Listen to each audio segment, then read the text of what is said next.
I personally believe elitism, Marxism, atheist, government intervention, secular humanist, liberals and conservatives, materialism, nihilism, U.S. Americans, Christian, globalist, socialist, democracy. Worldview, as the word suggests, is how we look at the world around us. How do we understand life as it hits us in the face? Libertarian, Tea Partier, the free market. Nobody is without a worldview. The only question is it a good one or a bad one? So it becomes the glasses, the spectacles, the filter through which they're actually seeing life. And the whole universe and the world and human life is understood through that lens. This is Steve Deace. And we're back with hour number 2 here on a Wednesday, which means belly up to the bar here, ladies and gentlemen. Put on your thinking caps. It's your college philosophy class on the radio, otherwise known as Worldview Wednesday. And we just started a new series last week, looking ahead to the 2016 GOP presidential primary. It's called For Such a Time as This. This week, part 2, we're going to answer the question, what is politics? This week, we're going to focus on a simple yet provocative question. A lot of times, these are the kinds of questions that people don't know how to answer. One of the most famous political interviews that's been done in the history of political journalism was done in 1979 at the Kennedy compound. Roger Mudd of NBC News was sitting there interviewing Ted Kennedy, senator from Massachusetts, who was getting set to challenge President Jimmy Carter in a primary. And he asked Kennedy what was seemingly an innocuous, simple question. Why do you want to be president? Kennedy could not answer. Probably because all the reasons that immediately came to mind were bad. Well, I'm a Kennedy. It's what we do. Right? That answer is not going to play. But a lot of times, the simple yet profound questions stump people. Because most people don't know, including most people in politics, particularly most of the people that represent your viewpoint, don't really know what politics is. They don't know. They know what it does. It advances an agenda. It decides whose ideas get to become law. It's, as one of my radio mentors puts it, it's faith and ethics in action. That's what it does. You might know who it is. Republicans and Democrats, liberals, conservatives, right? Various ideologies. You might even know who it is. You might know when it is. Well, we have a primary, in June in Iowa. People are listening to this around the country. Your primaries could be any other month. We have a caucus coming up next February. The big election is every November. You might even know when it is. But most people don't know the substance of it. What it is. What it is. We're going to answer that question today. Most people in the room are not prepared for the answer to this. Especially if you go to church. Because you think this is something entirely different than what it is. It is not what you think it is. And this is why you lose. Because the other side understands what it is. And all of their tactics and their strategies fit accordingly with what this is. That's why they win. Even though you outnumber them tremendously. But see, they show up at the OK Corral with a howitzer. You don't even show up with a knife to a gunfight. You're there with like a plastic spork, demanding civility. One guy stands up and says, you're a racist, misogynist, homophobe, xenophobe. Your guy stands up and says, well, I don't want to question the motives of you've already lost. You're done. Done. Whatever you say after that, it's over. You guys think it's about being right. And no, it's not. And it never has been. You're fighting in an arena where there is no right or wrong. There's just a winner and a loser. You have overly romanticized this process. Now, this is going to sound weird coming from me because a lot of you think I'm a purist. That is not true at all. I just don't believe sacrificing my soul and my principles in order to get some kind of worldly gain is a win. That's why we don't water it down in the pulpit up there. And that's why I don't bend over backwards and contort myself to help prostitutes get elected just because they're my prostitute, ostensibly. Compromising yourself doesn't win in this arena. That's the great irony of this. Everybody gets into it thinking that's what I must do to win. Yet if you notice, the people that are kicking your butt and taking your name right now never ever seem to compromise on what they believe. It's funny how over and over again, on our side, we buy into talking points the other side never does. But we can't be angry like that. We got a president who can't go a week without lecturing us on medieval Christianity. And they're not concerned about civility. You know, when I worked for a year as a contributor at MSNBC, we never talked about civility, how to reach independence. We never were concerned about whether the true liberal would win the primary or not. You know, the one that really believes in the party platform over there. All the stuff that all you people are obsessed about, they never talk about over there. And they don't care. Because they know the answer to this question. So before I answer it, you have to ask yourself, are you ready for the answer? Let's find out. A friend of mine used to work on Capitol Hill, went into a self-defense course with a Navy SEAL.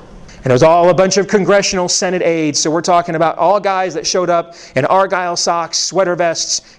The Navy SEAL asks them all, holds up his weapon, and says, how many of you are willing to kill somebody with this? That's the first question he asked, first day of the class.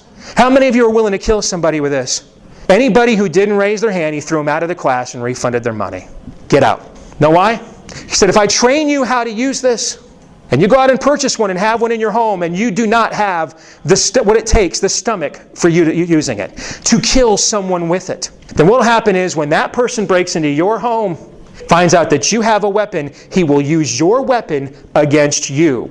You're more dangerous if I train you how to use this, and you won't use it properly, than if I never train you at all. At least then your instinct to run will take in. So if you're not willing to fire this at someone, to point it at them at point blank range, and pull the trigger, get out of my class. Got a third of the class emptied out. What happens in this arena is we got a lot of people that want to be chaplains. Chaplains are great. Chaplains are necessary.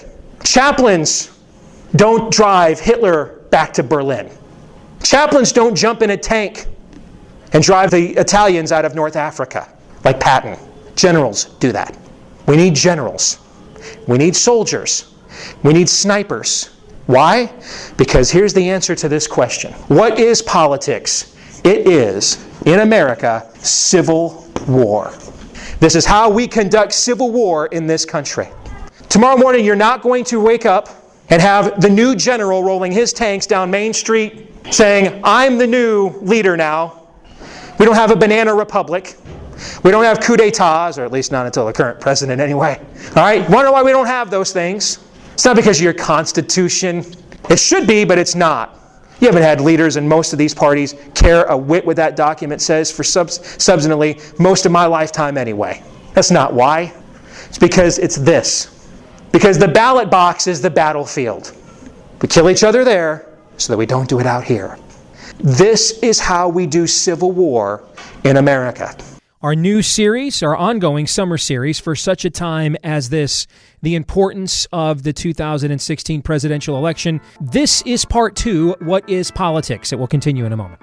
You're listening to Steve Deace. I like you.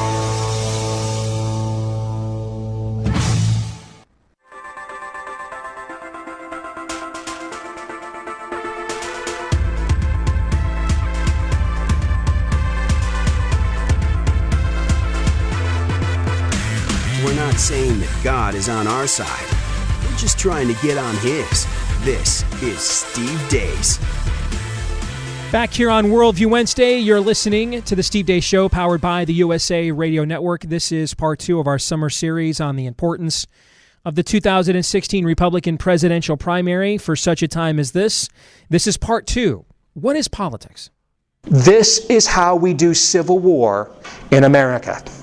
Unfortunately, most of the people leading you and most of the organizations, even good ones, won't tell you this because they don't have the stomach for it either. They don't. They want to nice this system to death. And I can promise you, if that's what you're out to do, then you're that guy we pleated your own khakis in that self-defense course who's been trained how to use a weapon and is about to learn that it ain't no fun when the rabbit's got the gun. You guys get called every name in the book. Does the other side of the argument care about offending independence with name-calling? No. Now, you've been told, well, they don't have to worry about that. They control the media. Oh, my goodness, that's so not true. Steve, did you say the media is not liberal? Oh, I didn't say the media is not liberal. I said nobody's watching it. If you took the entire audience of all the network's morning news shows, the Today Show, Good Morning America, and whatever show CBS has this week, they change all the time. Their combined viewership is about 7% of the American people, as in the number between 6 and 8. 7. If you took all of the viewership of ABC, CBS, and NBC's nightly newscasts, their total viewership's maybe 12% of the American people. Maybe 12. Fox News dominates the cable ratings, although they're getting less and less conservative and more against you. And now that you had the news this week that Rupert's going to let his son take control, they're going to go the way of the dustbin. You'll see. Their number one show is Bill O'Reilly. When he's really killing it, he has about 4 million viewers. 4 million. The replay of O'Reilly gets more viewers than the original airing of Rachel Maddow, MSNBC's number one show. So Fox has the top 14 slots in the cable ratings. If you add up every viewer they have on a nightly basis, it's less than 2% of the total people that voted in the 2012 election, guys. Less than 2%. You can't have both low information voters and people that are programmed to think a certain way. The low information thing is true. There is no middle in politics anymore. Well, Steve, in Iowa we have more registered independents than everybody else. You're assuming independent means middle. That's not what it means. In fact, oftentimes independents are your most informed voters. They just don't give a rip about either party, don't think they really believe what they think. I can't tell you how many people I broke into politics with working with the Huckabee campaign in 2008 who are no longer registered Republicans. And these are people that were very important on the ground for Huckabee in the 2008 caucuses. And they're some of the best and most informed people you'll know. They're just tired of being betrayed by the Republican Party, so they're just registered independent. Why? Because on the day of the caucuses, they can go register right there on site. They don't have to be a Republican the rest of the time, get all the stupid mail they don't believe. A lot of people are doing that now. There is no middle anymore. A lot of you grew up in an era where here's how elections were typically won. Unless you're in a really conservative state or a really liberal state, where the election outcome is pretty much predetermined. It's just a matter of which names win. But in most places, this is how it was won. This side gets 45%. This side has 45%. The battle is over who gets the majority of the 10% in the middle, right? But there is no middle in America anymore. That middle that you used to think that people that drove down the middle of the street because they weren't sure which lane to pick, right? Just, you know, that 50-year-old guy with a ponytail who stands up in that Bush-Clinton debate 20 years ago and says, treat us like your children. That guy doesn't exist anymore. He's watching Sister Wives. He doesn't care. He doesn't care. Yesterday, Hillary Clinton had her relaunch. Listen, I'm not the greatest political consultant in the world, but when you're already on your second, when you have to redo your own presidential launch, that is a bad sign. Okay? So she does this time, it's outside, outdoors, sunshine, right? Problem is, there was one media person there credentialed for every 5 people that actually showed up. Yikes. That middle doesn't exist. They know all about Caitlyn Jenner, but they have no clue who Rand Paul is. They don't know, nor do they care. Ted Cruz, heard of Tom Cruise? I know who that is. Isn't that a crazy Scientologist guy that used to be a movie star? They're not paying attention. This is why the other side, have you ever looked at the other side's messaging? In the last election, they ran messaging you would expect to see in a primary in a general election. Hard left on social issues, booed God at their convention, literally made up a woman whose only claim to fame is, I want you to pay for me to have sex while I'm in college, Sandra Fluck. You're going to pay for my birth control. And if you don't do it, you're a bigot. And they created an entire hashtag meme, war on women. This is crazy stuff. Yet they won. How do they do it? I'll tell you how they do it. They get this. They understand there is no middle in America anymore. Have you looked at the latest Pew Research numbers? Every 7 years, Pew Research does the most exhaustive study on the religious beliefs of Americans. And we don't really, as we become more and more watered down, it's kind of hard to nail down. A lot of people think they believe stuff, they don't really know what it means. But in general, here's what it says. The Catholics are losing 6 people for every new convert. You don't have to be a demographer to realize that's a you problem. You belong to an institution that's losing 6 people for every new person you bring in. Better start breeding. Protestantism, mainline Protestantism, tanked. Heretics are in the tank. Which we all in this room ought to stand up and applaud. Because if every mainline Protestant denomination's apostate, or it's about to be. We want them to change from like United Methodist to abandon hope, all ye who enter. That's what we want to say. Okay, so those are good signs. All right, here's the interesting sign. Evangelicals, same numbers you had 7 years ago. Still represent the largest religious group in the country, about 26% I think it is. But you know what's gaining fast? Non-religious. They're now the number 2 group. And that can mean a lot of things. Some of you, I'm sure, have college kids who tell you, Mom or Dad, I'm spiritual but not religious. Let me just tell you what that really means. They don't believe in a cotton picking thing. So get on that. Don't fall for that, okay? That means they don't believe in anything. They believe in themselves. You can see what's happening in America if you look at these demographic trends. We used to have moderate Catholics, mainline Protestants. If the political situation were my kneecap, they were sort of the cartilage, right? They were sort of the buffer. And both sides in the political debate would fight hard to get those people to tune out. Republican formula for victory is they have to get 50% of the Catholic vote to win a presidential election. They've never won a presidential election without getting 50% of the Catholic vote since we had our last political realignment, which was Roe versus Wade 40 years ago. All right? So the Republican formula is they have to have an inspired evangelical base. They have to compete for middle-class voters, if not win them, and they need 50% of the Catholic vote. If they cannot do those three things, they are not going to win, no matter who they nominate, no matter who the other side can nominate. Attila the Hun, they will win if the Republicans don't do those three things. All right? Period. That's a absolute truth. All the data shows that. And when you're bored and can't sleep, call me up sometime at 2 a.m. and I'll go over all that with you. All right? All right, but here's what you have now is it's bone on bone. And when you have bone on bone, what happens? Why? Friction. No insulation. And when there's friction, when you have two stark substances like this, whichever side causes the most friction is going to get what? They're going to get their way. That's why they campaign like this. That's why they want to run on all the wedge issues your guys run away from. They want to run on them. Why? Because they've recognized these issues are like a dog whistle. There are all kinds of people who might agree with me, who unless I say something that makes them think we're in crisis, that the world's going to fall apart, we're asleep, not paying attention, uninformed, complacent, I've got to say very dramatic things to get their attention. They understand that this is a civil war. And that means I need a clarion call in order to find people who might be registered on my team, might be registered on the other team, and just haven't checked their registration in 10 years, and didn't even know where they stood on the issues. Found some 29-year-old recent college graduate, single mom. We found out that if we told her Republicans are going to take all your birth control away, that'll make you vote, use that. Everything's a raw material. And so that's why they communicate the way they do. You're represented by people who either don't understand this or, I believe, don't want to. It's a willful ignorance. They don't want to understand it. And folks, I can promise you, in a culture where we are so busy, where I can do a live nationally syndicated radio show while tweeting, Facebooking, responding to emails and text messages. All right, the sort of busyness we have today. You have to raise the threat and awareness level to get people's attention. That's why you see certain websites with sensational headlines known as clickbait get so much traffic. Because I've got my phone going off, I've got the TV on, I'm online. Get my attention. Distract me from everybody else vying for my attention at the moment. The other side recognizes that. They fashion their message accordingly. We do not. More in a moment. You're listening to Steve Deace. I like you.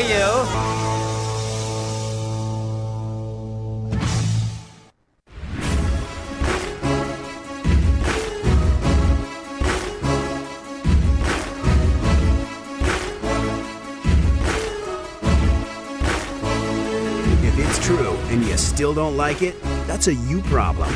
This is Steve Deace. We're back here on Worldview Wednesday here on the Steve Deace Show. 855-711-4USA. Steve at stevedeace.com is the email address. If you want to respond to anything you hear here this hour or any other, follow us on Facebook and also via Twitter at Steve Deace Show. Let's get back to our series. This is part 2 of For Such a Time as This, answering the question, what is politics? You can't be unevenly yoked. You are led by people that don't agree with your value system. If you want to have me go off on you, say something like, it's the evil party versus the stupid party. All the people who say that are themselves stupid. There is no stupid party. These people aren't dumb. I know many of them. Very, very smart. They don't agree with you. Stop being like that wife who knows why her husband's late from work every night and just doesn't want to admit it to herself. She just doesn't want to admit the truth to herself because it would mean some drastic action she'd rather not have to take. John Boehner's not dumb. He's not a wimp. You don't get to become number 3 in line to the presidency through the Peter Principle. This is a ruthless pursuit. Why do so many of them end up with mistresses and scandals? Because they're self-medicating from how ruthless this process is. It's not a country club. It is ruthless. That's why the people who stay in this so long, it's like that scene in the Hurt Locker at the end. You know, the guy's gone through 3 tours of minesweeping in Iraq. And he tries to come home and be a husband and a father, and it's awkward and it doesn't work. He's only comfortable when he's out there. You don't want your daughter marrying that guy. You want your daughter marrying a guy who's willing to kill if he has to. You don't want your daughter marrying a guy who's comfortable killing if he has to. That's why Chris Kyle's the hero. Yeah, his great regret is that he didn't kill enough of these guys, and his great regret is that he killed so many of these guys. You see what I'm saying here? Nobody wants to have to do this. It's not a sport. It's tragedy.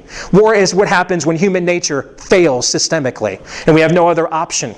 These people aren't dumb. They're not wimps. They don't agree with you.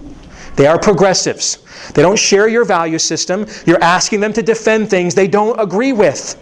They don't believe in. They don't agree with you. You are empowering people that don't share your value system and asking them to defend it and advance it. And it's not that they will not, they cannot. They cannot. And so you have to understand that this is a civil war. Civil war means inner, within yourself. That includes within the political system that you're currently involved in. One of the reasons the other side doesn't care who wins primaries, because it doesn't matter if it's a moderate like Mary Landrieu from a southern state like Louisiana, or a communist from a communist state like Dianne Feinstein in California. When they get to Washington, D.C., I can promise you they're all going to vote the same. Because the other side figured this out. And so they control all the political infrastructure in the other party. That's why there will never be, and never has been, such a thing as a pro-life Democrat. Even if in his personal time he cuts his local Catholic church and their pro-life ministry all kinds of money as a tithe. When he gets into public office, how's he going to vote? We had a situation here in Iowa a few years ago where a very prominent businessman was running for governor as a pro-life Democrat. And it built up a bit of a following. And when he started building up a bit of the following, the party people were like, well, this isn't going to happen. So he decided to appease the party people on the other side. He named as a running mate a woman who was a vice president at Planned Parenthood. Reason you can't think of this individual is because the minute he did that, he undercut his entire campaign. There was no reason to vote for him. If I'm going to get a pro board, I might as well vote for the pro board that's going to give me more of other people's money at the exact same time. But he had to appease the party bosses. He's in the wrong party. Can't happen. The debate about whether Caitlyn Jenner is going to speak at next year's Republican convention. You know, they haven't had a pro-life speaker at a Democrat convention since 1992. Former Pennsylvania Governor Bill Casey, and they almost booed him off the stage. You can't get your Republican governor in your own state to stop giving your money to Planned Parenthood. Rule number one of politics, don't fund your enemies. But they do it here, year after year. Do you think if we had a Democrat governor, he'd give the family leader a subsidy? Think he'd do that? Well, you know, I really like their abstinence program, so we're going to give the family leader a couple $100 million in taxpayer subsidies here in Iowa. Think that would happen? Let me tell you what happens if he tries to do that. All your local liberal networks and the other side, it's held to the no 3 seconds later, not happening. They understand this is the key here. This is a civil war. And let me tell you, you win wars the same way you've always won wars from the time we first started them. God looks at the Israelites, commands them to wage war, and says, now go into Canaan, do shock and awe. Leave all the infrastructure in place so the New York Times doesn't write bad op-eds about us. Is that what God said? Wipe them out, all of them.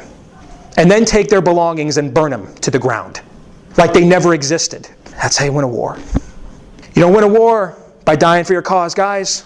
You win a war by making the other son of a gun die for his.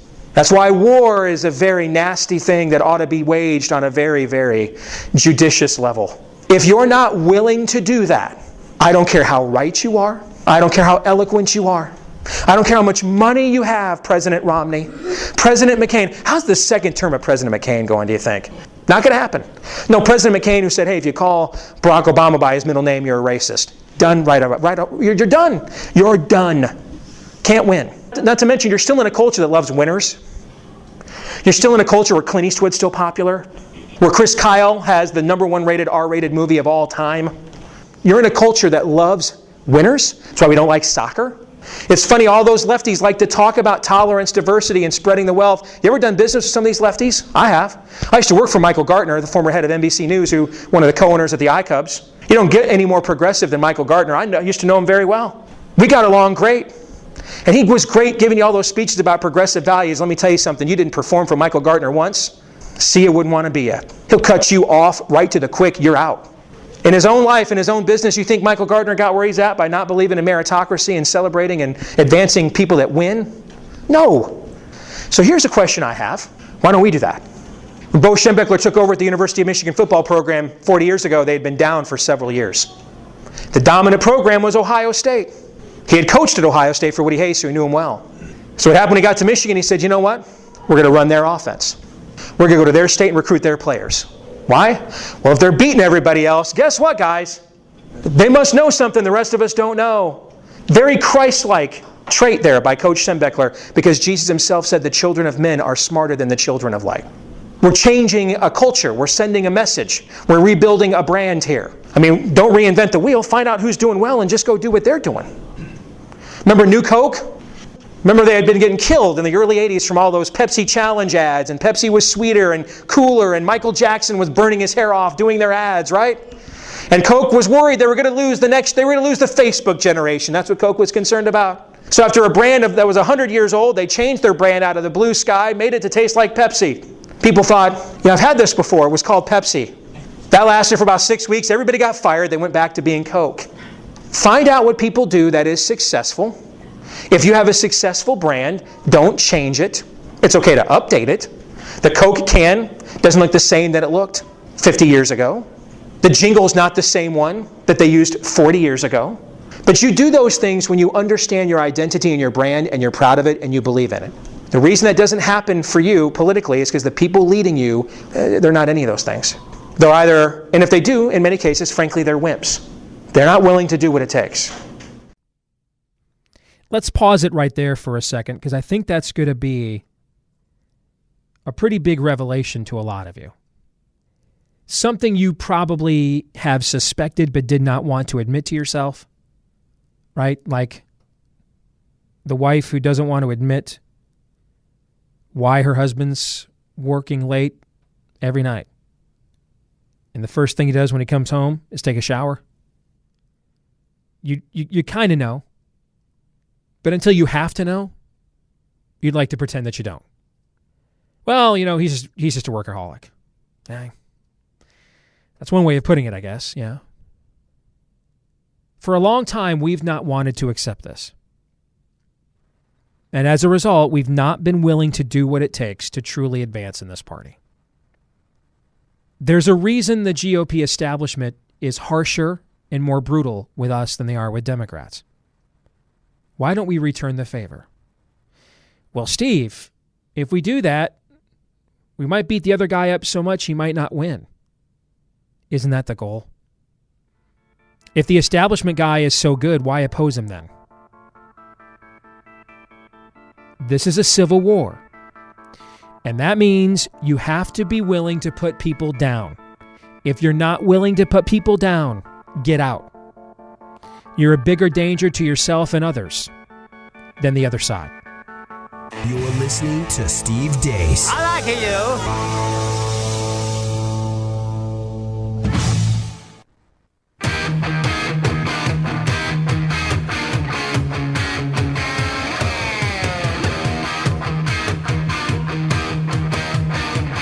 Putting the fun back in Fundamentalist.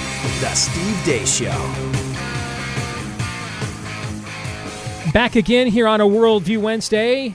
The topic, part of our summer series for such a time as this, and the topic is, what is politics?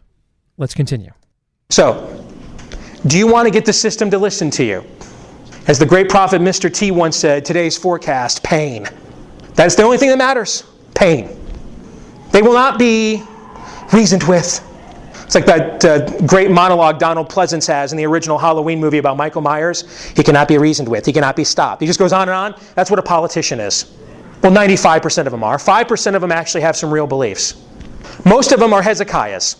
There's 3 brands of politicians that you'll see. There are Ahabs.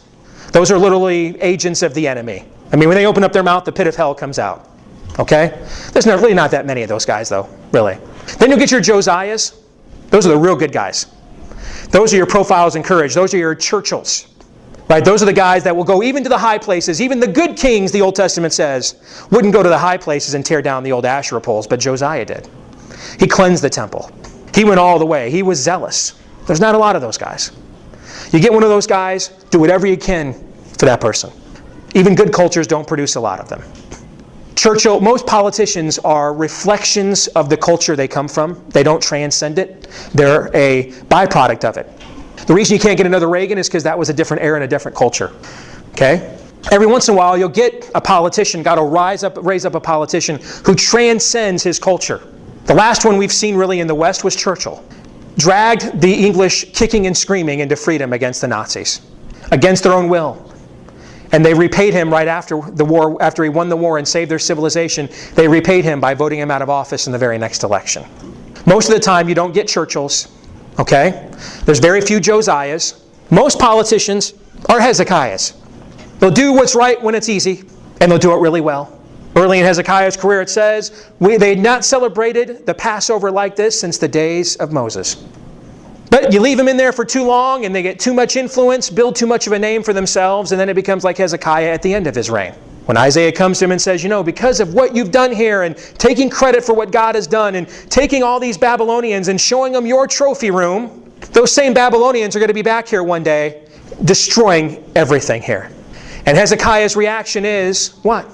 Well, is this going to happen while I'm around? No? Not my problem then. That's what most politicians are. If you make it easy for them, if you show them like children that there is a reward for them doing the right thing, they will. And so since that's about 90% of the pool you're dealing with, the only way you will move them is leverage. So if you're in a situation where it's bone on bone, whoever has the most friction, whichever causes the most spark, the sodomy lobby, the rainbow jihad is simply getting its way because the politicians are looking at them the way that a Walmart mom looks at her kid who's acting up in the store. What do I have to do to make you stop? You're embarrassing me. It's uncomfortable. It's unseemly. What do I have to give this kid to make him stop acting out like that? Here, fine. Stop it. That's what they're doing. Meanwhile, you're over here blogging. Lobbying. They're not lobbying. You know what they're doing? Pointing a gun to the head. This process is about leverage. If you're not willing to exert leverage through use of lethal force, if you're not willing to do that in this process, you cannot win. You cannot win because you don't understand what this is. Well, Steve, are you saying that God's not sovereign over politics? I'm saying absolutely He is. That you're not working the system the way He intended you to. If we were in the middle of a hot war, would you put a soldier out there who thought the solution was to walk out to the middle of the battlefield and just sit there and pray to make the bullets stop? Was that what you would do? If you were having a heart attack, would you go to the doctor who thought the solution was just to stand there and do nothing with any of the training or skill God had given him and just wait for God to actually stop your heart from having a cardiac arrest? Or would you go to the one that realized, God gave me this talent and this skill, this revelation, so I'm going to go to the guy who knows how to use it real well so he can use his talent for God's glory and stop my heart from stopping? Which guy would you go to? Which soldier would you want? So do not either hyper-romanticize this process or under-romanticize this process. Realize what this process is. It is the way we conduct civil war in America. If you're not willing to take people out, if they will not respond to the fear of God, then if you're not willing to put the fear of man in them, it doesn't matter how eloquently you write, it doesn't matter how right you are, you won't win. And if you cannot put your people in positions of leadership, it doesn't matter how many people show up at the rally, out there in the audience. If our guy's not up on the stage commanding the audience, it doesn't matter how many people you elect to Congress or legislature, if your guy's not the one banging the speaker's gavel or whipping up the votes, it won't make a difference because you're unevenly yoked. Now, I know this is going to run contrary to everything most of you have heard about this process because most of you have heard it from people who lose a lot. And this is why. The other side knows this. When I say the other side, I'm not just talking about the other party. I'm talking about the progressives in your own party understand this. I remember being with Newt Gingrich the last presidential election, watching that Florida primary. Mitt Romney and his super PAC spent $17 million destroying Newt Gingrich. Destroying him. And I'm not talking about his marital past. I mean, running ads that said he was against Reagan in the 80s. For goodness sakes, one of the original Reagan warriors. But why'd they do this? They knew they had to destroy him. They destroyed him. He was done after that. Did you see him do any of that to Barack Obama? Now see, I don't have a problem with Mitt Romney trying to destroy Newt Gingrich, because I understand that's what this is. That's Newt's fault for not spending $17 million destroying him right back. I mean, no one told you to stand there and get bombed. Bomb back. So I'm not saying Newt's a victim. I don't have a problem with Romney destroying Newt Gingrich. That's Newt's problem. What I do have a problem with, though, is when the guy goes after my own guy harder than he goes after the guy that's supposed to be on the other team. I got a big problem with that. And we see this continuously. They continuously say harsher, tougher, nastier things about us than they do about the guy wearing the other jersey. That's because they also recognize this. They keep doing everything they can, guys, to tell you I'm right. We're not with you. At some point, will we get that message? So then what do we do about it? We will talk about that next week. Been some pretty heady stuff the last couple of weeks. So I think what we're going to do next week, actually, is we're going to pause and go over some unanswered questions and tackle some of the dangling participles that may be out there from some of the things we've learned here these first 2 weeks before we continue the series. More in a moment.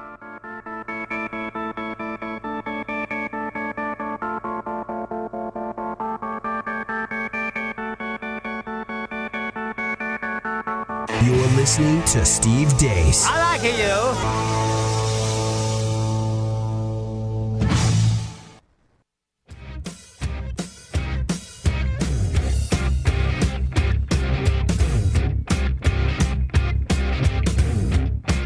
Power of Principles. Steve Deace. So, Rebecca, we are scheduled to be joined here in about 10 minutes from by U.S. Senator Ted Cruz, 2016 GOP presidential candidate, talking about his role in the contentious, controversial trade debate that's been going on in Congress over the last couple of weeks. Can't wait. I know this is something like several people in our audience that you have been either depending on the day, confused or disappointed by where he is at on this. What do you want to hear from him here in 10 minutes? I just want to hear his perspective on this. I'd like to know what Ted Cruz sees in this that is so different from what Jeff Sessions sees on this. I can't formulate a full opinion on it because I don't know what's actually in this legislation, and that makes me very nervous, very leery of supporting it. So how come he can support it? Jeff Sessions, says stay far away from it with a 10-foot pole. What's the difference in there? And maybe he can explain the intricacies that we don't seem to understand out here. But as it is right now, I'd like to know how they could both be on such different sides over the same legislation. It's an odd debate in that people on our side are splitting in half based on the opinions of two people, like the two people you just mentioned, even though none of us have actually read the darn thing. All right, so we'll be joined by Ted Cruz. We'll get his reaction to some of what you just heard here in a moment. You're listening to Steve Deace. I like you.